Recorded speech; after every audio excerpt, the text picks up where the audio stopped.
President Putin has said tonight that the US and European countries will be directly participating in Moscow's conflict with Ukraine if they lift restrictions on Kyiv using long-range missiles to strike Russian territory.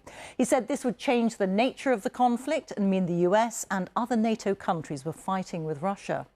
Sir Keir Starmer, who's currently heading to Washington, is expected to discuss the use of such missiles tomorrow with President Biden. The Prime Minister responded to President Putin by saying it was Russia who started the conflict with its illegal invasion and that it could end it straight away. In a moment, we'll speak to our Russia editor, Steve Rosenberg. But first, here's Damien Grammaticus.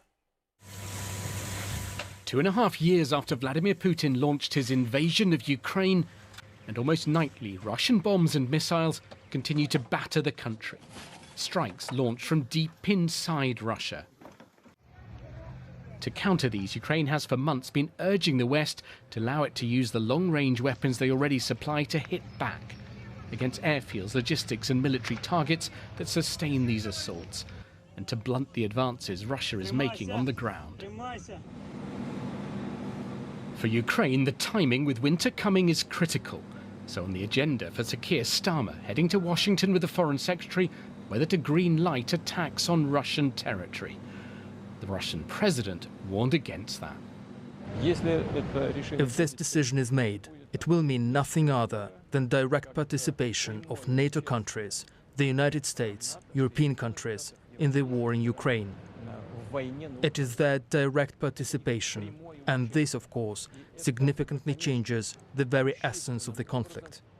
This will mean that NATO countries, the United States, European countries are fighting with Russia.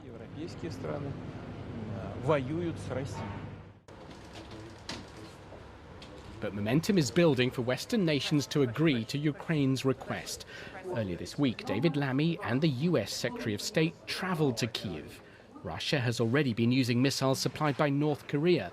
Now it's believed to be receiving them from Iran too.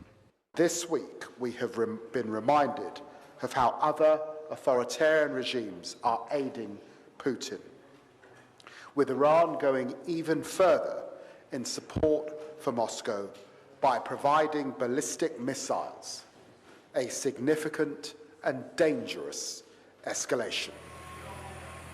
These are the Storm Shadow missiles the UK already supplies Ukraine. Russia warned against doing that. And Ukraine has crossed other Russian red lines too. Drone strikes of its own deep inside Russian territory. And its recent attack across the border into the Kursk region.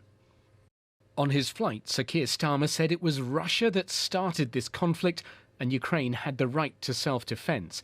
But he wants discussions with a key ally when decisions of such import are made. Damien Grammaticus, BBC News, Westminster. Well, we'll speak to Damien in Westminster in just a moment. But first to our Russia editor, Steve Rosenberg. And Steve, these sound like President Putin's most hawkish comments to date. I think so, yes. And what we heard from Vladimir Putin today was a clear warning to the West. Do not do this. Do not allow Ukraine to use your missiles to strike Russian territory. What we didn't hear from Vladimir Putin was what Russia's going to do if this actually happens. He talked about taking appropriate decisions, but without any detail. Now, what might those decisions be? Well, in the past, President Putin has proposed providing advanced long-range weapons to Western adversaries to strike Western targets abroad. He's also suggested in the past deploying conventional missiles within striking distance of America and its European allies. Now, Russian officials many times have accused the West of fighting Russia, of waging war against Russia on the territory of Ukraine. Putin made it clear today that if this goes ahead, if Western missiles are used to target Russian territory, this will take things to a whole new level. So in a sense, Western leaders will have to decide which is greater, the risk of escalation or the need to help Ukraine and allow Ukraine to strike Russian territory with these missiles. And Damien, the Prime Minister on his way to Washington right now, appears to be striking a defiant tone. Yes, I mean, he was very clear in the comments he made on that flight on the way there when he said Ukraine has the right to defend itself. It was Russia that launched this war. This invasion was launched by President Putin.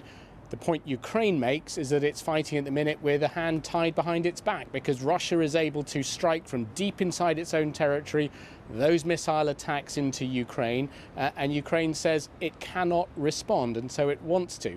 Now, what Sir Keir Starmer said on that plane too was, he said, we do not seek any conflict with Russia. That is not our intention in the slightest.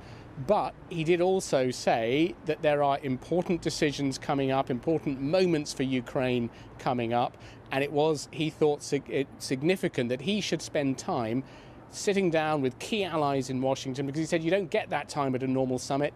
He wants to have that face-to-face time, he said, to take the strategic and tactical decisions and make sure everyone is on the same page.